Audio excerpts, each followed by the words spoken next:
예. 오늘도 이 조선법륜경을 계속 공부해 보겠습니다. 이 우리가 음식으로 말했을 때 우리가 그냥 대충 씹다가 꿀꺽 삼키도 되는 음식이 있고, 또 씹으면 씹을수록 그 맛이 고소함이 더욱 살아나는 거 있다 아닙니까?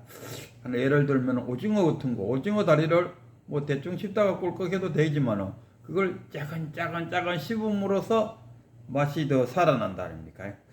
이게 이게 그냥 한번 대충 읽어보고 갈 책은 아닌 것 같아요. 이 책이 그 미얀마의 미얀마 가면 그 남방불교지 않습니까? 남방불교에서 중에서도 이 책을 지은 저자가 이빠사나에 대한 어떤 아주 높은 경지에 이르는 그런 분 같아요. 그리고 이빠사나의 바탕을 두고 이 조정법륜경이라는 책을 이제 엮어 나가고 있는데, 우리가 그 선가교 이 책을 쓰면서도 이 사람이 어디에다가 맞췄냐? 부처님의 말씀을 전달하는데 맞춘 것이 우리가 교라고 그러죠. 근데 그 부처님이 강조하는 깨달음, 어떻게 견성할 것이냐, 여기에 맞춘 것이 선이지 않습니까? 이 조전법륜경이 어디에 포인트를 두고 있냐 하면은 부처님의 깨달음에 포인트를 두고 있다. 그러면 왜 되는 거냐?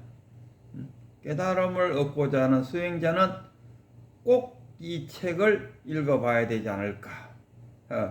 그래서 깨달음에 이루고자 한다면은 이 조전법륜경 이 책을 꼭 한 번은 읽어보시라. 제가 말하는 것은 한 번이란 것은 후닥후닥 한 번이 아니고 오징어 다리를 씹듯이 아주 세세하게 읽어보셔야 된다. 읽고 또 읽고 또 읽고 또 읽고 해서 머릿속에 싹 들어갈 때까지 읽어야 된다. 자근자근 씹어갖고 완전히 소화시켜갖고 한 페이지 한 페이지를 넘길 때 이 그 맛이 더욱 더 살아난다, 이런 이야기입니다. 오늘은 그 2장의 뒷부분으로서 중도에 관해서 이야기를 한번 해보겠습니다. 우리가 산에 올라가는 데는 그 길은 뭐 여러 가지가 있습니다. 정상에 오르는 데는 뭐 제주도에 가면 한라산이 있어도 한라산에 올라가는 길이 공식적인 길만 해도 두 군데가 있다 아닙니까? 그러니까 약초꾼들은 한라산에 올라가는 길을 몇 군데고 잃어버리면은 지 발걸음이 닿는 곳이 길이다. 우리 약초꾼들은 자기 발걸음이 닿는데 산 꼭대기 올라간다 아닙니까? 등산객한테 물으면은 야, 한라산 올라가는데 코스가 몇 코스 있나? 두 코스 있습니다. 위쇼로 올라가는데 몇 코스 있나? 서너 코스 있습니다.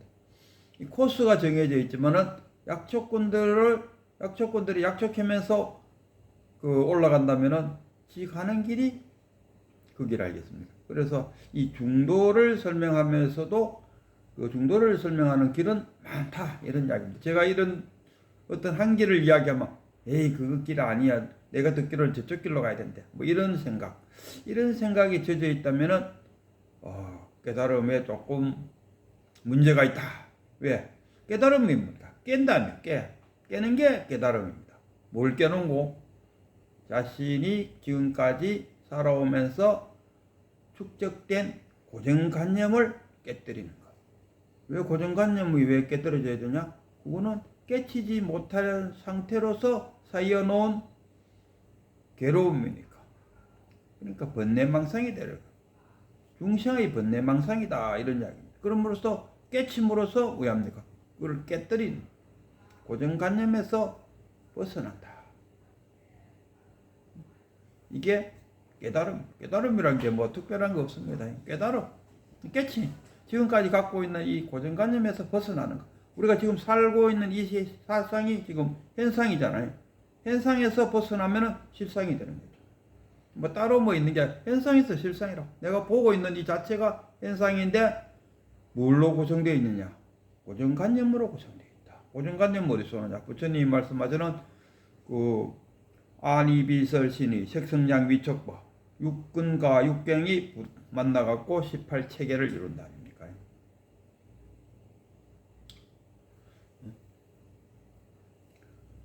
그 고정관념에서 깨어나는 그 자체가 견성이요, 깨달음이요. 이렇다. 어쨌든 간에 중도를 설명 한번 해보겠습니다. 우리가 음식을 먹다, 음식을 먹었다. 부처님께서 설산에서 6년 고행을 끝내고 고행으로서는 깨달음에 이르지 못한다. 그 부처님이 고행을 한 이유는 뭐냐 하면 외도하고는 틀려. 외도들은 고행을 함으로써 과거에 자기가 지은 죄를 여기서 업장소멸이 되고, 그럼으로써 다음 세대에 나면은 더 부유한 존재로 나타날 것이고 아니면은 극락세계에 갈 것이다라는 믿음을 갖고 고행을 했는데, 부처님이 고행을 한 목적은 깨달음, 영원한 삶, 열반, 어떻게 하면은 지혜를 얻어갖고 열반에 이를 것인가, 응? 어떻게 하면 이 괴로움에서 벗어날 것인가, 어떻게 하면 불생불멸을 할 것인가, 이게 목적을 두고 부처님은 6년 고행을 했는데, 그 결과는 이 고행으로서는 내가 얻고자 하는 것을 얻을 수 없다. 외도한테도 물어봤다 합니까? 니 그 과거에 지어놓은 업을 소멸하기 위해서 고행을 한다 하는데 네가 과거에 지어놓은 죄가 얼마나 되는지 아나? 자기가 과거에, 우리도 그러죠. 업장 소멸시키십시오. 내가 전생에 지은 죄를 없애요. 아니, 그대가 과거에 어떤 죄를 지었는지 그대 알고 있나? 모르잖아요. 모르지만은 그래도 짓지 않았겠습니까? 이렇게 이야기할 거 아니겠습니까? 지금도 짓고 있는데 과거에도 안 지었겠습니까? 지금을 바탕으로 볼 때 과거도 당연히 업을 지었을 것이다. 그 업을 지금 내가 업장 소멸하고 싶다. 그래서 고행을 하고 싶다. 그러면은 또 부처님 또 묻습니다. 이거 그러면은 지금까지 고행을 해서 네가 지어놓은 그 업장이 어느 정도 소멸되었는고 물어본다니. 그럼 뭐 어느 정도 소멸되는지는 모르지만 그래도 뭐 조금이라도 안 되겠습니까? 그러면 네가 지어놓은 업장이 다 소멸돼야 네가 극락세계에 간다 하는데, 그럼 언제 니 다 소멸시키노? 뭐 하다 보면 되겠죠. 이해합니까? 그러니까 부처님 입장에서 보면 이게 참 막연한 이야기다. 우리가 음식을 먹을 때 우리가 이제 부처님이 고행을 마치고 음식을 먹었다. 음식을 먹을 때 뭡니까? 음식에 대한 그 탐닉, 안이비설신의에서 탐닉에 의해서 음식을 먹는 것이 아니죠. 내가 지금 음식을 먹고 있다. 이 정도의 음식은 내가 수행을 하는데 필요한 만큼만 내가 음식을 먹겠다. 이거 아닙니까? 이게 자제하고, 그 자극의 쾌락으로부터 벗어나는 거잖아요. 쾌락에 끌려갖고 음식을 먹는 거하고, 우리가 뭐 배가 터지도록 먹었다, 이거는 탐닉이잖아요. 술을 밤새도록 마셨다. 이건 탐닉이잖아요. 술을 내가 2잔 딱 마시고 석 잔 때는 거부했다. 이건 절제잖아요. 자기 자신이 그 탐닉으로부터 절제했다, 이거. 이게 중도의 한 축이 되겠고, 그리고 그 6년 동안 고행하면서 깨한톨과 소통으로, 소가 똥 넣은 거 소똥과 깨 한 알로 하루를 보냈다. 그는 자신을 학대하잖아요. 자기 학대. 거기서부터 벗어나. 전혀 안 먹는 건 아니야. 자기가 수행을 하기 위한 최소한의 음식을 먹었다. 그럼 자기 억제하고 자기를 학대하는 수준은 아니다. 그게 뭐냐? 이게 중도다, 이런 이야기. 이게 중도. 내가 이렇게 설명하면은 지금까지 자기가 알고 있는 중도하고 내가 지금 설명하는 중도하고 안 맞으니까 에이 엉터리 이렇게 표현하는데, 그게 뭡니까? 자기가 알고 있는 그 중도는 고정관념에 차있다. 그 고정관념을 깰 때 탁 견성하는 거. 그 고정관념 속에 잡히가 있으면은 견성 못합니다. 내가 처음에 이 이야기를 처음 시작하면서 뭐라고 말했습니까?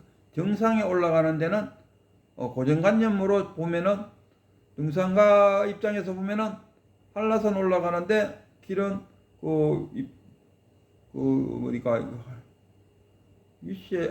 그쪽에 성판악으로 올라가는 길이 있고, 이쪽에 무슨 간음사로 올라가는 길이 있고 두 가지를 딱 생각하는 거예요. 또 다른 길은 불법입니다. 다른 길 올라가다가 그 산림청 직원한테 걸리면 벌금 내야 돼요.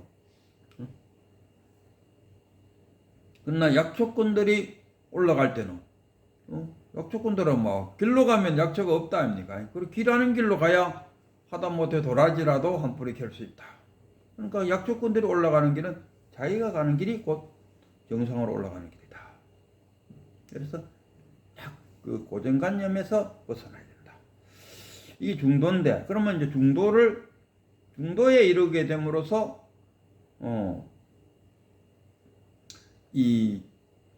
이분이 이제 이 책을 지은 분이 이빠사나를 전공하신 분이고 조의가 깊어요. 그래서 이빠사나와 사미타 이 자선을 해서 이 참선 수행을 하다 보면은 우리가 그 하도 참선이라 그러지 않습니까? 제가 볼 때 하도 참선 속에 이빠사나와 사미타가 그 안에 다 들어가 있어요. 굳이 남방에 가서 이빠사나 배우고 이빠사나의 16개의 단계를 배우고 사미타를 배우고 뭐 그렇게 함으로써 이빠사나와 사미타를 배움으로써 뭡니까? 중도에 이르게 되고 중도가 뭐합니까? 깨달음에 이르게 한다. 그러나 하도 참선을 하고 앉았으면은 하도를 집중한다면 그게 사마타고 그 하도에서 있는 성에도 왜 달마가 인도에서 중국으로 왔을까? 그 뭡니까? 이빠사나잖아요, 그게. 하도 하나만 딱 들고 있으면요, 그 안에 이빠사나 사마타가 다 들어앉았어요. 그러면 그게 하도가 점점 이빠사나 사마타가 깊어질수록 쾌락과 자기의 학대하는 그 생각에서 벗어나고, 그럼으로써 쉽게 말하면 중도가 이루어진다. 이런 이야기. 제가 여기 책에 있는 이야기를 하나 읽음으로써 늘 이게 읽음으로서 하는 말이 그 성철 스님 같은 경우는 제가 이 성철 스님을 참 좋아하고 우리 시대에 조금 더 올라가면은 경허 스님 조금 더 올라가면 또 누굽니까? 그것도 서산대사 좀 더 올라가면 또 누굽니까? 그 누구야?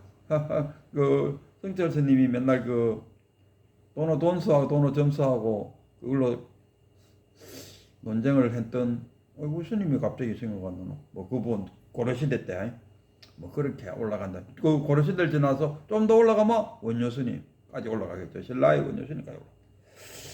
그래서 우리 성철 스님이 잘 하시는 말이 이거 내 말 아니라요. 경전에 다 그렇게 돼 있어요. 조사가 다 그렇게 말했어요. 왜?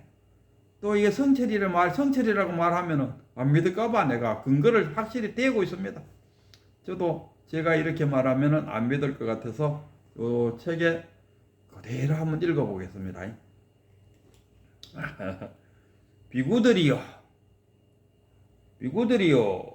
그러면 열애가 완전하게 깨달으면 눈을 만든다는 건 통찰할 수 있는 눈, 깨뜨려 볼 수 있는 눈, 그게 눈을 만들고 지혜를 만들며